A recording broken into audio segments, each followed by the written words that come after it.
The rain fell hard on the broken streets of Seoul. Daehyun pressed his back against the cold concrete wall and listened. 3 heartbeats, 4. Then he heard it, the low hum of Velthara patrol drones passing overhead. He waited until the sound faded before signaling to his team.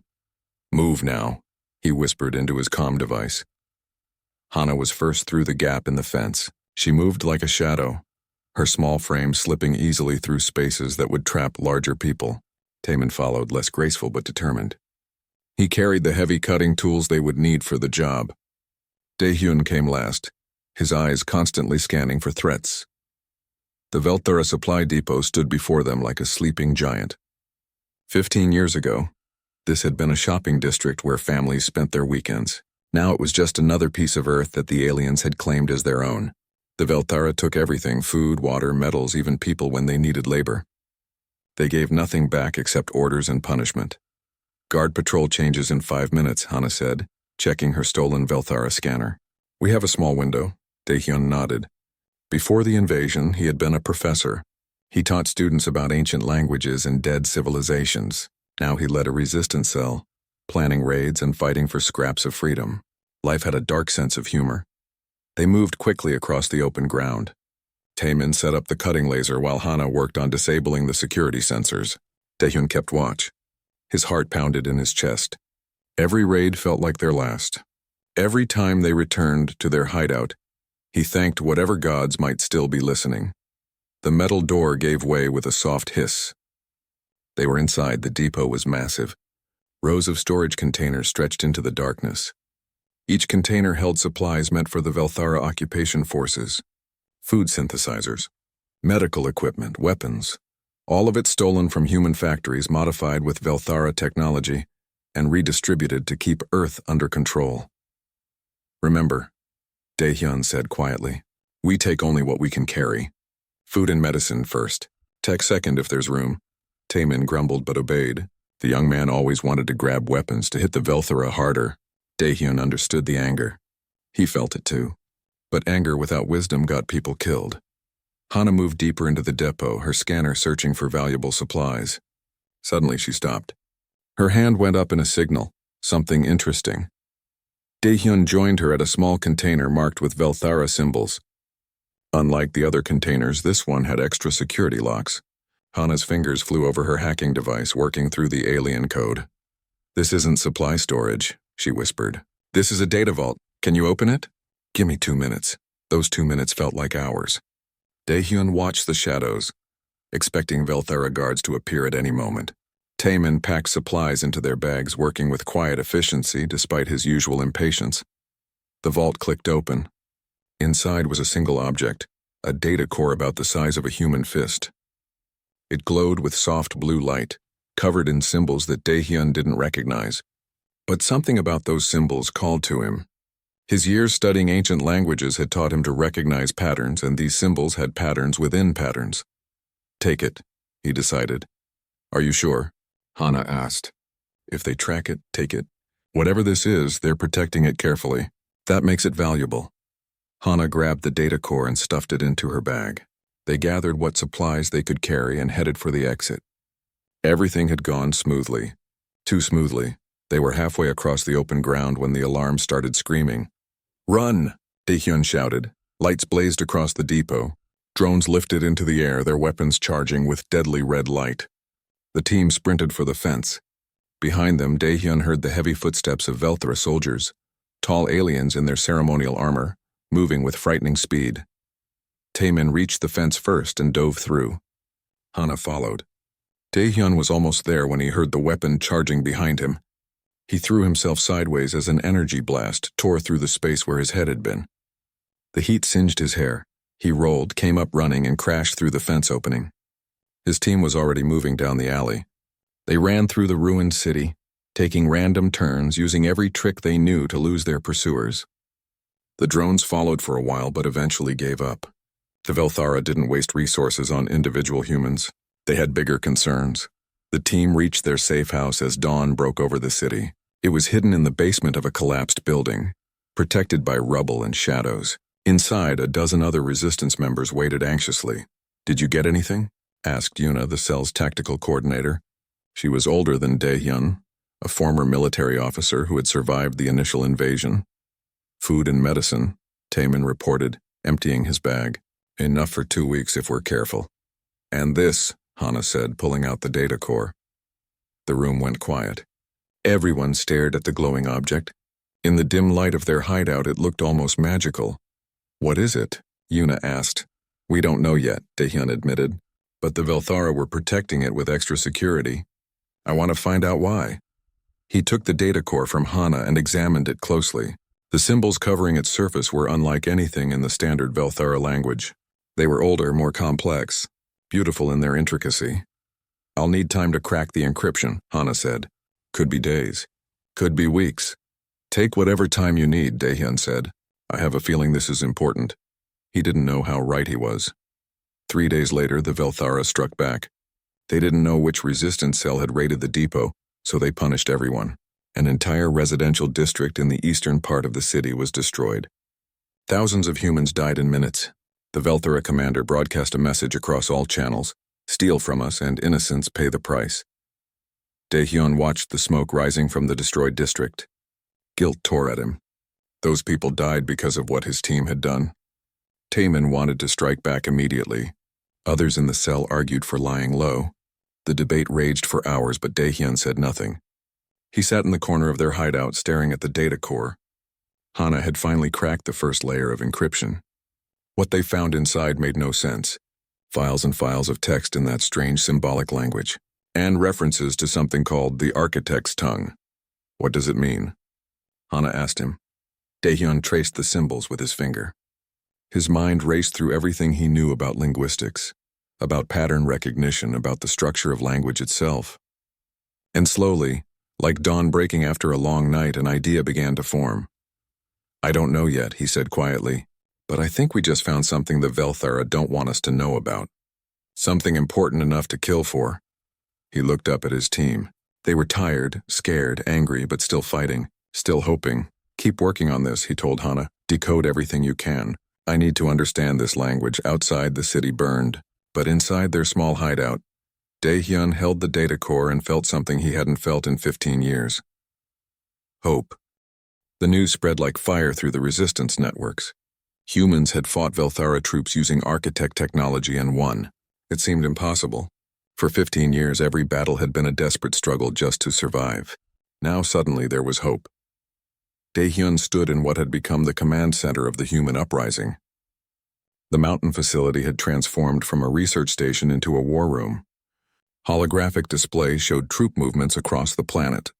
Secure channels connected resistance cells on every continent, and in the center of it all, 23 people who had learned to speak the language of gods. Status report, Yuna demanded, her military bearing fully restored now that she had real weapons to work with. Tokyo Cell is ready, reported one of the coordinators. 50 fighters trained in basic architect commands. They have defensive shields and particle weapons.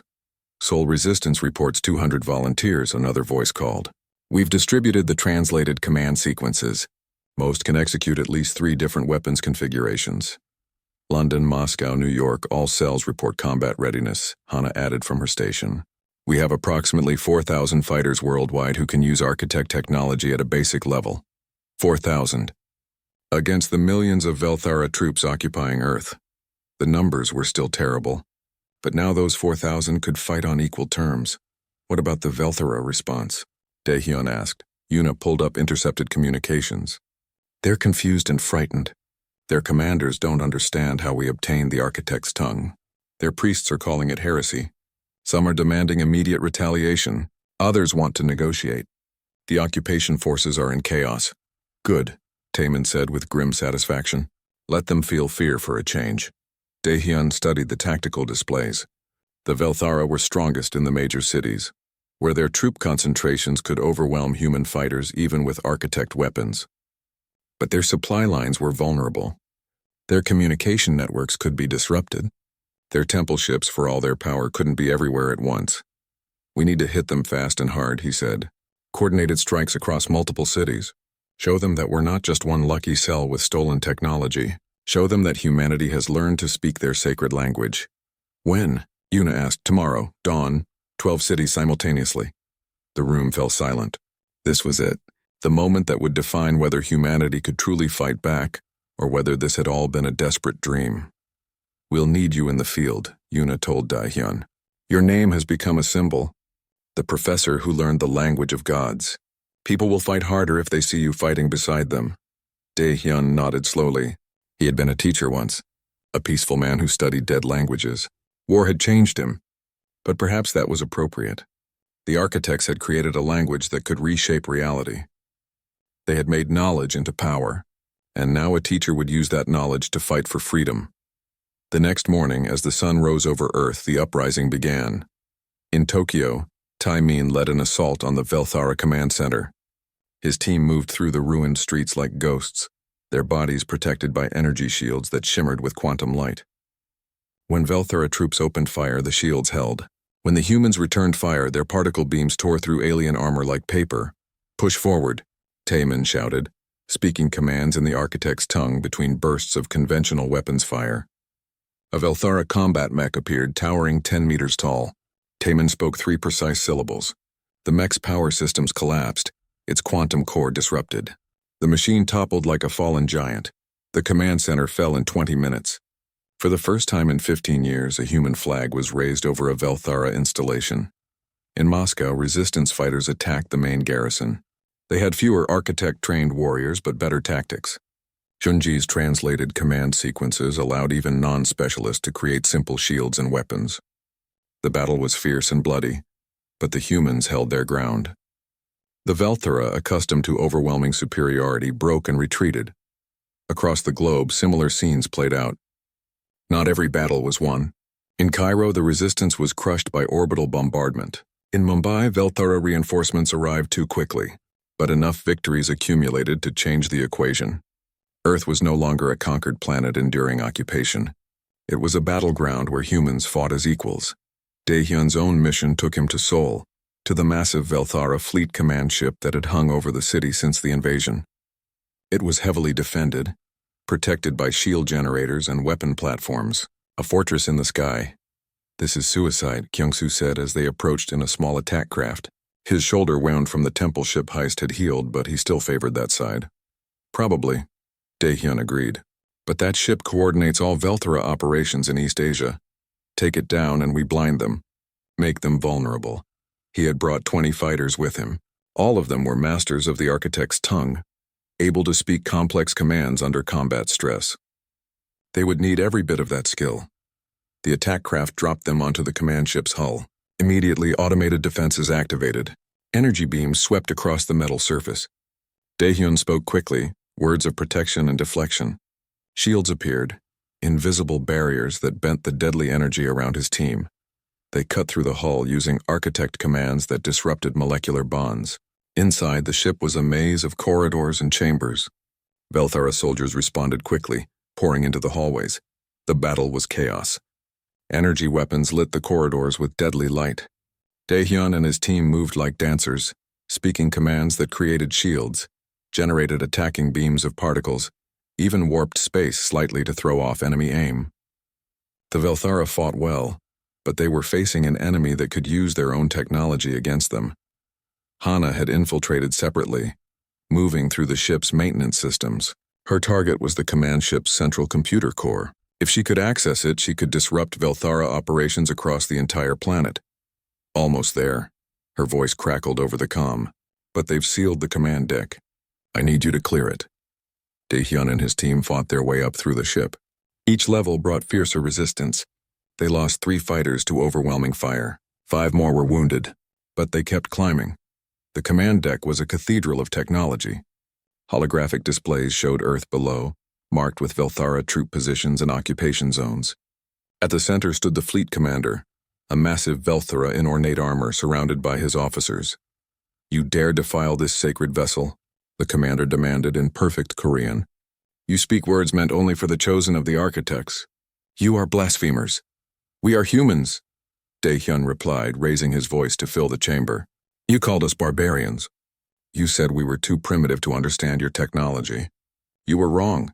He spoke a command in the architect's tongue, not a weapon. Something more impressive. The air in the chamber shimmered and twisted.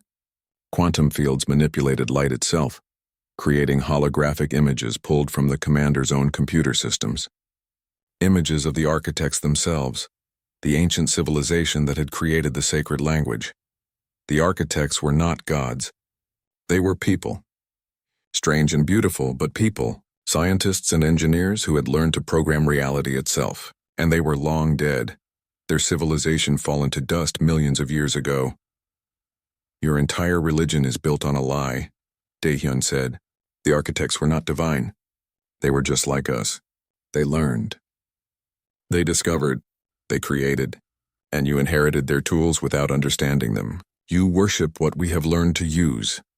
The Velthara commander stared at the images, his expression unreadable. For a long moment, nobody moved. Then he spoke and his voice was tired. Perhaps, he said quietly, perhaps you are right. Perhaps we have been living a lie for 10,000 years. But that does not change what must happen here. We are warriors. You are invaders on my ship. We fight, he raised his weapon. Daehyun respected the honesty. No more talk of divine right or sacred duty. Just a warrior doing his job. The battle was brief and devastating. Daehyun's mastery of the architect's tongue was superior to anything the Velthara had seen. He spoke commands that disrupted their weapons, that turned their own shields against them. When it ended, the command deck was silent except for the hum of computers. Core access achieved, Hana reported. Uploading the virus now. The virus was Yunji's masterwork. A program written partially in the architect's tongue, designed to spread through Velthara computer systems and disrupt their quantum processing cores. Within hours, it would cripple every Velthara installation on Earth. It's done, Hana said. We're transmitting across all Velthara networks. Their systems are going dark. Daehyun looked at the holographic display of Earth. Across the planet, Velthara bases were losing power. Communication networks were failing. The mighty occupation force that had ruled Earth for 15 years was suddenly blind and helpless. Broadcast a message, he told Hana. Open channel to all Velthara forces. When the channel opened, Daehyun spoke clearly and firmly. Not in Korean, not in Velthara, in the architect's tongue, with perfect pronunciation and absolute confidence. Every security system was activating. They had minutes at most. Their stolen 3 months after the temple ship heist, Daehyun barely recognized himself in the mirror. His hair had grown long and unkempt. Dark circles ringed his eyes. He had lost weight. But when he looked at the walls of their mountain facility, covered with decoded architect symbols, he felt only satisfaction. The facility had once been a government research station, hidden deep in the mountains north of Seoul. Now it housed 23 people, the brightest minds the scattered resistance could gather. Linguists, programmers, physicists, engineers, all working toward a single goal, understanding the architect's tongue. Morning briefing in 10 minutes. Hana's voice crackled over the intercom. Daehyun grabbed his coffee and headed to the main lab. The others were already gathering. Sang-woo sat at his workstation, surrounded by holographic displays showing quantum equations. Hyunji typed frantically at her computer, her translation algorithms processing new symbol combinations. Ji-woo stood at the whiteboard, markers in hand, ready to present his latest findings. Let's begin, Daehyun said. Ji-woo, you're up first. The old scientist nodded. We've confirmed what we suspected. The architect's tongue is a quantum programming language. Each symbol represents a quantum operation. When combined in specific sequences, they create commands that affect reality at the fundamental level. He drew a complex symbol on the board. This symbol, for example, represents quantum entanglement. This one represents energy state manipulation. When written together in the correct grammar, they create a command that generates energy from quantum vacuum fluctuations.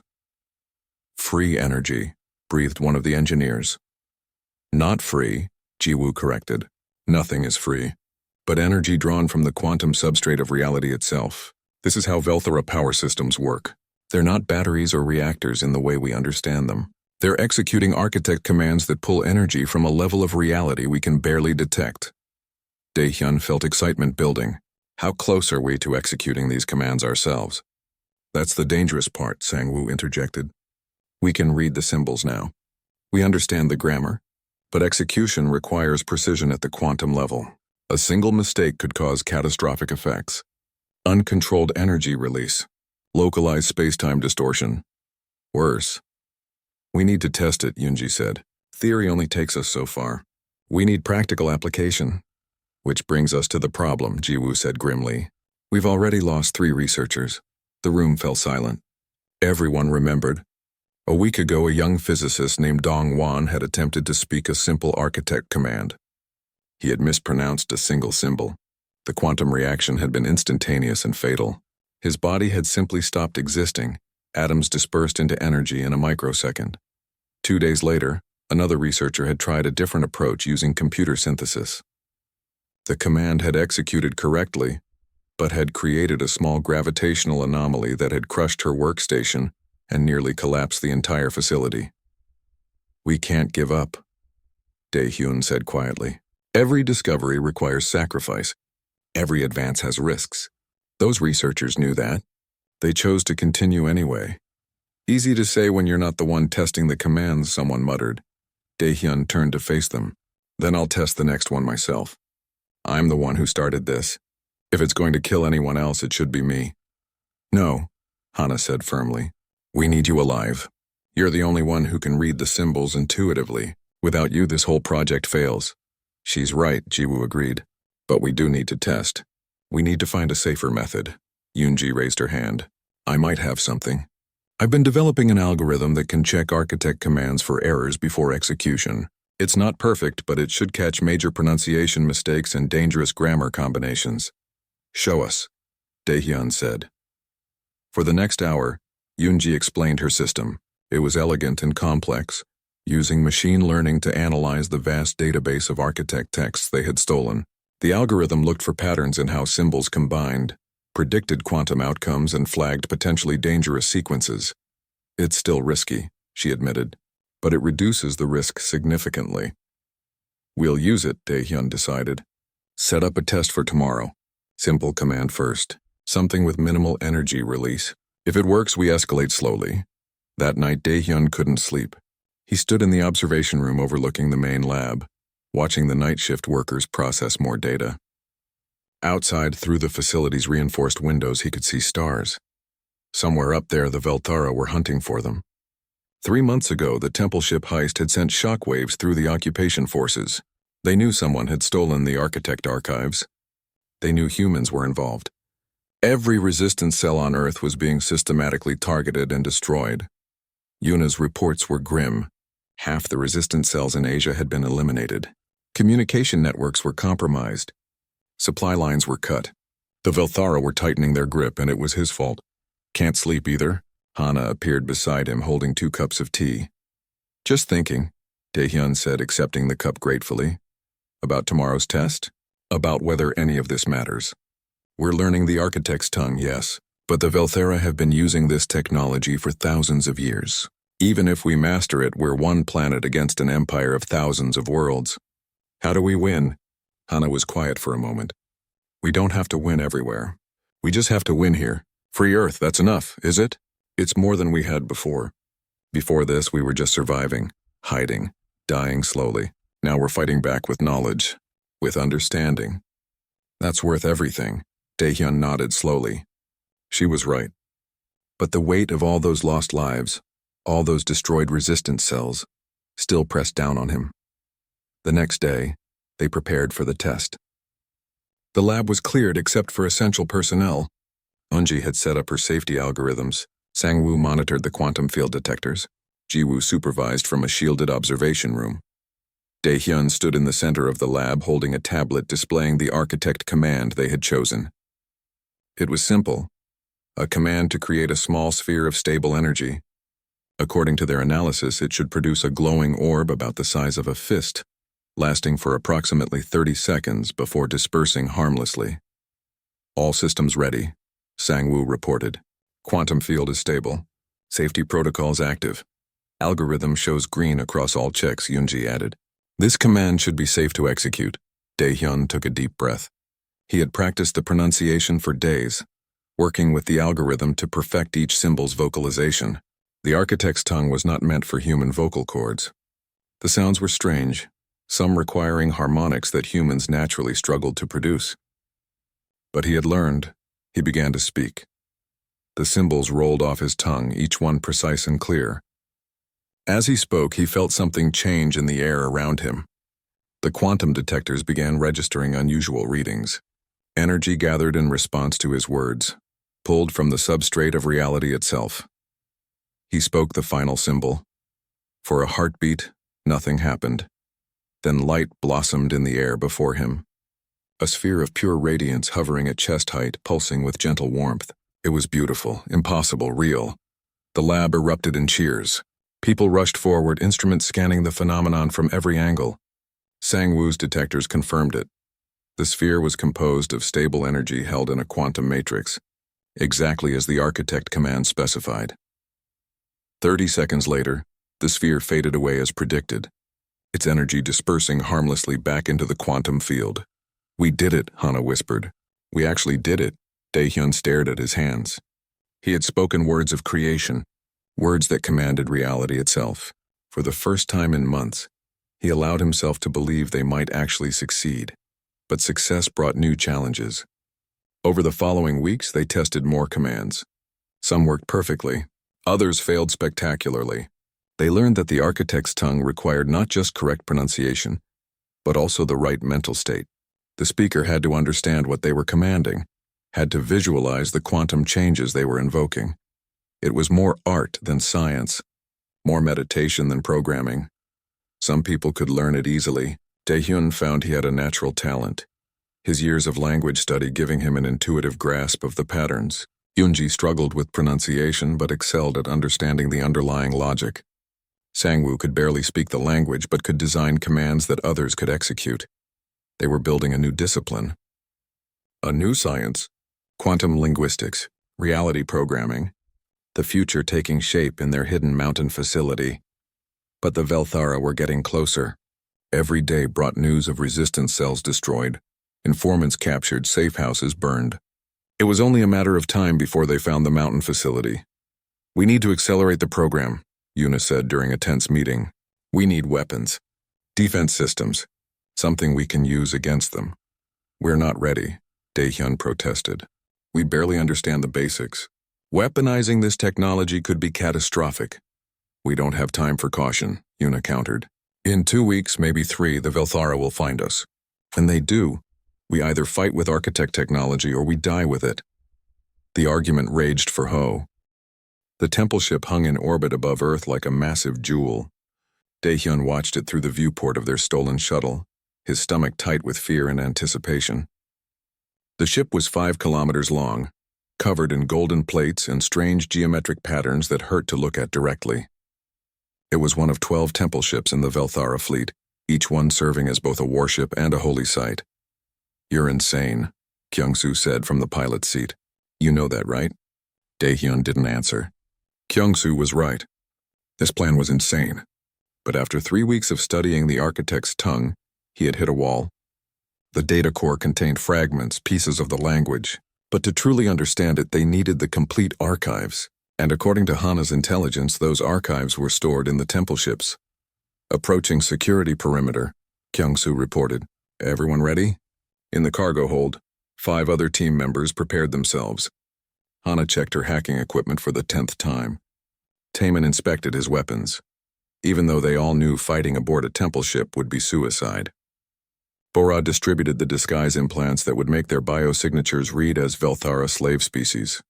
"Remember," Daehyun said over the comm, "we're laborers being transported for maintenance work. We keep our heads down. We speak only when spoken to. We get to the archive, grab the data, and leave before anyone realizes what happened." "And if something goes wrong?" Taemin asked. "Then we improvise," Daehyun said. The temple ship's docking bay swallowed their shuttle. Massive doors closed behind them with a sound like thunder. Through the viewport, Daehyun saw dozens of other shuttles and small ships. The bay was enormous, able to hold hundreds of vessels. Velthara soldiers moved between the ships in their ceremonial armor, checking cargo and passengers.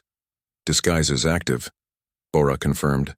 "Biosignatures are reading as Karathi laborers." The Karathi were a species the Velthara had conquered centuries ago. Now they served as workers throughout the empire, doing jobs the Velthara considered beneath them. It was perfect cover if it worked. A Velthara officer approached their shuttle. Kyung-soo opened the ramp. The team filed out, heads bowed, moving with the defeated shuffle of longtime slaves. Daehyun's heart hammered, but he kept his face blank. The officer barely looked at them. He scanned their forged documents with a handheld device and waved them through.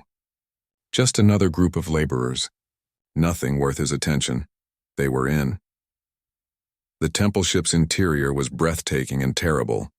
The corridors were wide enough to drive vehicles through, their walls covered in the same geometric patterns as the exterior. Lighting came from strips that ran along the ceiling, pulsing with soft golden light. And everywhere, on every surface, were symbols in the architect's tongue. Daehyun wanted to stop and study them. Each symbol was a piece of the puzzle he was trying to solve. But they had to keep moving. Bora led the way, following the route they had memorized from stolen schematics.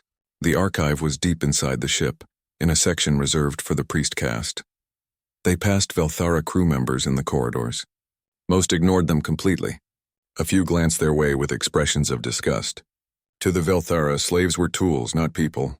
That attitude had helped humanity before. It would help them now. Guard checkpoint ahead, Hana whispered. 2 soldiers. This was the first real test. Bora stepped forward, holding up their forged work orders. The guards examined them with more attention than the docking officer had. One guard said something in the Velthara language. Bora responded in broken Velthara, explaining they were sent to repair lighting systems in the archive sector. The lie was carefully constructed. Archive lighting had been malfunctioning according to Hana's intercepts. The temple ship's maintenance requests were overdue. Someone really should be sent to fix them. The guards discussed it briefly, then waved them through. Daehyun released a breath he didn't know he was holding. They descended deeper into the ship. The corridors became narrower. The symbols on the walls grew more complex, more beautiful. They passed chambers where Velthara priests chanted in front of holographic displays showing architect texts. The sound was hypnotic and disturbing. Finally, they reached the archive level. The doors were massive, carved with intricate designs. A single priest stood guard, elderly even by Velthara standards, his robes covered in honor markings. "State your purpose," the priest demanded. Bora began her explanation about the lighting repairs, but the priest was already shaking his head. "No maintenance was scheduled for today," he said. "Your orders are falsified. Everything happened at once." Taemin moved forward, but Daehyun grabbed his arm. Violence would bring every guard in the ship down on them. They needed another approach. Daehyun stepped forward and spoke. Not in Korean or broken Velthara.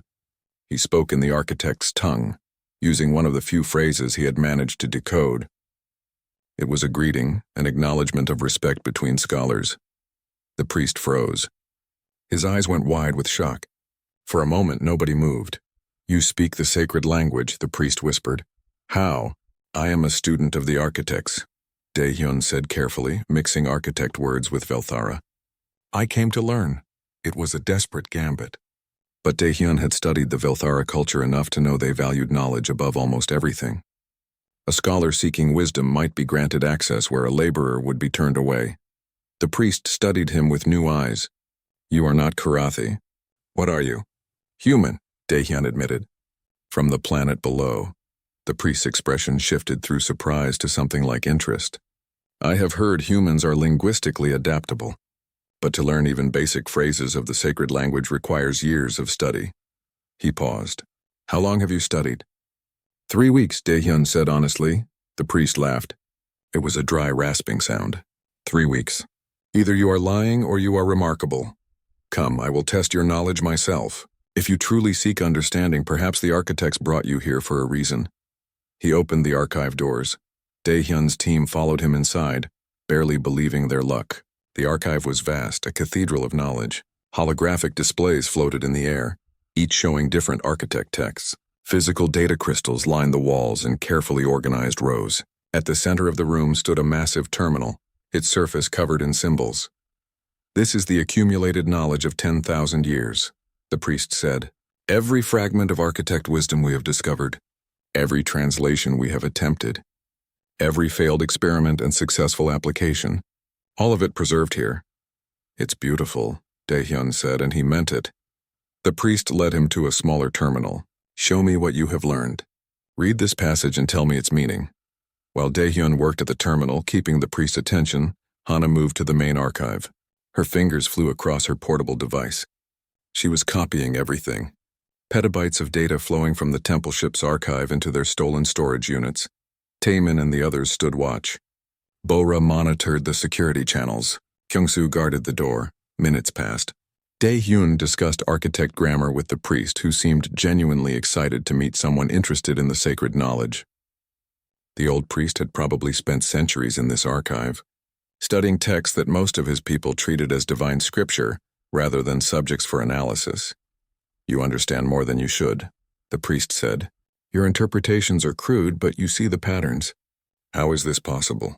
"Humans are good at patterns," Dae-hyun said. "We look for connections. We question. We experiment." "As the architects must have done," the priest agreed. "Most of my people simply accept the sacred language as divine will. They do not seek to truly understand it. But understanding is the path to wisdom." For a moment, Dae-hyun felt genuine sympathy for this alien priest. He was a scholar trapped in a culture that valued preservation over understanding. In another life, they might have been colleagues. Then the alarm started screaming. "Download incomplete," Hana shouted. "We need more time." The priest's expression hardened. "You are thieves. You came to steal our most sacred knowledge. We came to learn what you refuse to understand," Dae-hyun shot back. "Your people treat this language like a holy text. We treat it like what it is, a tool, and we're going to use it to free ourselves." Guards were already pounding on the archive doors. Kyungsoo and Taemin braced against them, buying seconds. 70% downloaded, Hana reported. 80, almost there. The doors began to buckle. Energy weapons fired from outside, melting the metal. The priest stood frozen, torn between his duty and his curiosity. 90%, 95. The doors exploded inward. Velthera soldiers poured through, weapons raised. "Download complete." Hana yanked the storage device free and stuffed it into her jacket. "Go!" Dae-hyun shouted. They ran. Not toward the main corridors where more guards would be coming, but deeper into the archive. Bora had spotted a maintenance shaft during their entry. It was their only chance. Energy blasts tore through the air around them. One caught Kyungsoo in the shoulder. He stumbled but kept running. They reached the maintenance shaft and climbed down one after another as fast as they could. The shaft led to the ship's lower levels. They emerged in a less guarded section and ran for the docking bay. Alarms rang throughout the temple ship. Dae-hyun had not slept in 3 days. His eyes burned as he stared at the screens displaying the decoded symbols from the data core. Empty coffee cups surrounded his workspace like a protective barrier. Hana worked beside him, her fingers dancing across keyboards as she pulled more data from the core's encrypted layers. "You need to rest," she said without looking away from her screen. "You're no good to us dead from exhaustion." "I'm close to something," Dae-hyun muttered. "I can feel it." The symbols from the data core covered the walls of their workspace. Dae-hyun had printed them out, arranged them in patterns, looking for connections. As a linguistics professor, he had spent years studying dead languages. Sanskrit, Sumerian, ancient Egyptian. Languages that held the knowledge of civilizations long gone. This felt the same, but different. Older. More fundamental somehow. "Look at this pattern here," he said, pointing to a sequence of symbols. "And this one here. They repeat, but with small variations. Like grammar rules. Like verb conjugations in Latin." Hana leaned over to look. "So it's definitely a language, not just random symbols." "More than a language," Dae-hyun said. His excitement was growing. "Watch this," he pulled up another file. This one contained Velthara technical schematics for their weapons. He placed it beside the symbol sequences. "See these mathematical constants in the weapon design? Now look at these symbol sequences. The pattern matches." Hana's eyes widened. "The language describes the weapon's function?" "Not describes," Dae-hyun said slowly, the realization hitting him like lightning. "Commands. These aren't just symbols. They're instructions, code. This is a programming language." The room fell silent except for the hum of their computers. Hana stared at the symbols with new understanding. "A programming language for what?" she asked quietly. "I don't know yet. But whatever this is, the Velthara keep it in their most secure storage. It appears in fragments throughout their databases, and they call it the architect's tongue." "The architect," Hana repeated. "I've seen that term in other files. The Velthara treat it like a religious title, like a god." Dae-hyun's mind raced. The pieces were starting to fit together, but the picture they formed seemed impossible. He needed more information. He needed someone who understood both language and advanced science. Get me Jiwoo, he told Hana. We need his expertise. Jiwoo arrived 2 hours later. The old scientist walked with a cane now, his body broken by torture during the early days of the occupation. But his mind remained sharp. Before the invasion, he had been one of Korea's leading experts in quantum computing. Now he lived in hiding like the rest of them. Daehyun explained what they had found. Jiwoo listened without interrupting, his weathered face growing more thoughtful with each word. When Daehyun finished, Jiwoo approached the wall of symbols and studied them in silence for several minutes. Quantum assembly language, he finally said. What? Hana asked. This is what quantum assembly language would look like if you could write it down, Jiwoo explained. Basic machine code that operates at the quantum level. Instructions that tell particles how to behave. Reality-level programming.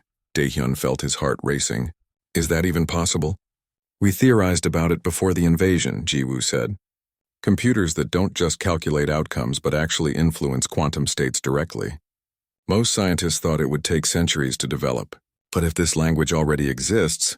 He trailed off, staring at the symbols with something like religious awe. The Velthara didn't create this, Daehyun said. They found it. That's why they call its creators the architects. Some ancient civilization developed this language, and the Velthara have been using their technology without truly understanding it. Using it how? Hana asked. Jiwoo pointed to the weapon schematics. Every piece of Velthara technology we've encountered is beyond our current understanding. Their ships fold space. Their weapons manipulate energy in ways that violate our physics. Their medical technology can regrow entire organs. We assume they invented all of it. But what if they didn't? What if they're just following instructions written in a language they can barely read? Like children playing with their parents' tools, Daehyun said. Exactly. And we just stole the instruction manual. The implications were staggering. For 15 years, humanity had fought against an enemy with overwhelming technological superiority. Every battle had been hopeless. Every small victory came at enormous cost. The Velthara crushed resistance with ease because their technology was simply better in every way. But if that technology wasn't really theirs, can we learn this language? Daehyun asked Jiwoo directly. The old scientist was quiet for a long moment. The Velthara have had thousands of years to study architect technology. They treat it as sacred. They have entire castes of priests dedicated to preserving architect knowledge. And from what you're showing me, they still don't fully understand it. That's not an answer, Hana said. Jiwoo smiled grimly. The Velthara's problem is that they worship the architects.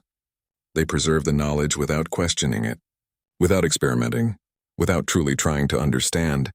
Humans don't have that limitation. We question everything, we adapt. We learn. So yes, Daehyun said, we can learn it. Maybe. It will be incredibly difficult. Dangerous too. If this language really does manipulate quantum states, then speaking it incorrectly could have catastrophic effects. But yes, I believe humans could potentially learn this faster than the Velthara ever did. Daehyun looked at Hana. She met his eyes and nodded. They were thinking the same thing. This was bigger than their small resistance cell. Bigger than Seoul. This could change everything. We need to take this to Yuna, Hana said. She has connections with other resistance cells. If we're going to pursue this, we'll need resources, people, protection. Yuna was skeptical at first. She listened to their explanation with the careful attention of a military strategist looking for flaws in a plan. When they finished, she sat back and rubbed her temples. Let me understand this correctly, she said. You want to learn an alien programming language that manipulates reality itself. A language so complex that the Velthara civilization has been studying it for thousands of years without mastering it. And you think we can do better in what, weeks? Months? We have to try, Daehyun said simply. What other choice do we have? Keep fighting with stolen weapons and homemade bombs? Keep watching districts burn in retaliation for our small victories? This might be our only chance to actually level the field. Or it might be a waste of time and resources that gets more people killed, Yuna countered. Then just give us time, Daehyun pleaded. Let us work on this. If we can't make progress in a month, we'll drop it. But if we can... He gestured at the symbols on the walls. If we can speak even a few words of this language, we might be able to create weapons that match theirs. Technology that evens the odds. Yuna studied him for a long moment. Then she looked at Jiwoo. Your honest assessment. Can this work? I don't know, Jiwoo admitted. But I know the Velthara fear something. Why else would they keep this knowledge so carefully guarded? Why else would they react with such violence to its theft?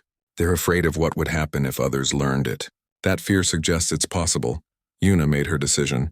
1 month. I'll give you access to our best people and whatever resources we can spare.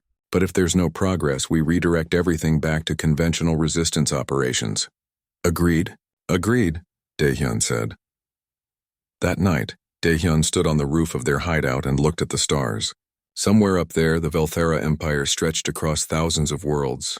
An ancient civilization built on technology they barely understood. Technology created by the mysterious architects. Who were the architects? Why had they created this language? Where had they gone? Questions with no answers. Not yet. But Daehyun had spent his life studying the remnants of dead civilizations. He knew how to piece together knowledge from fragments. He knew how to make ancient words speak again. The Velthara called humanity barbarians, primitive creatures barely worthy of notice. Maybe that was true.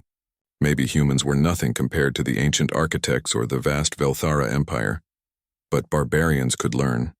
Barbarians could adapt. Barbarians could survive. And sometimes barbarians could do what ancient empires never could. They could evolve.